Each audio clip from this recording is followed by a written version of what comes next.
हजुर हजुर दर्शन अनि नमस्ते गर्न चाहन्छु यति बेलाको बसाइमा। म तपाईँहरूकै चिरपरिचित आरटी तिलक पराजुली। आज फेरि कताका घर देखाएको छ भन्नुभएको छ होला। पक्कै पनि मेरो एकदम अगाडिपट्टि पछाडिपट्टि देख्नु भएको छ, यो घुमाउरो घर है। यो घुमाउरो घर त अवश्य पनि धेरै अब सहरतिर बसेका मान्छेलाई चाहिँ पक्कै पनि यो घुमाउरे घरको बारेमा त थाहा नै हुँदैन।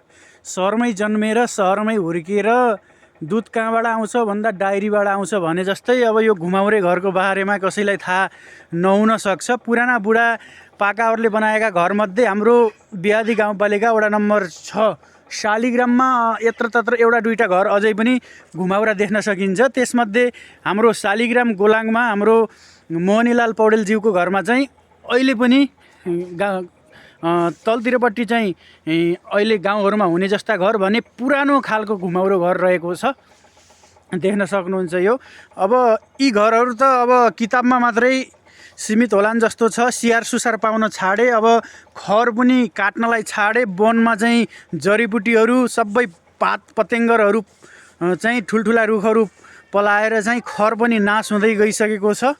अब यस्ता घरहरूलाई छाउनको लागि खर पनि पाउन गाह्रो छ अनि अहिलेसम्म त व्यवस्थापन गरेर अहिलेसम्म रहिरहेको छ। अब आउने 5-7 वर्ष 10 वर्षभित्रमा यी घरहरू पक्कै पनि कमै भेटिनेछन्। तपाईँहरूकोतिर पनि यस्तै घरहरू छन् भने कृपया कमेन्ट गर्नुहोला। हाम्रो शालिग्राम गोलाङमा भने अहिलेसम्म चाहिँ एउटा घुमाउरे घर रहेकै छ अनि हाम्रो गाउँघरमा अझै पनि टौवा बनाउने प्रवृत्ति पनि छ। अब गाउँ अन्त त सहरतिर त टौवी पनि अब प्रवृत्ति हराइसक्यो। हाम्रोतिर टौवाहरू बनाउने, घाँस सङ्कलनहरू गर्ने प्रवृत्ति पनि अझै छ अनि यस्ता पुराना घुमाउरा घरहरू पनि छन्। कस्तो लाग्छ मेरो भिडियोहरू, त्यस्तै सुझाव सल्लाह अनि प्रतिक्रिया दिन नभुल्नुहोला।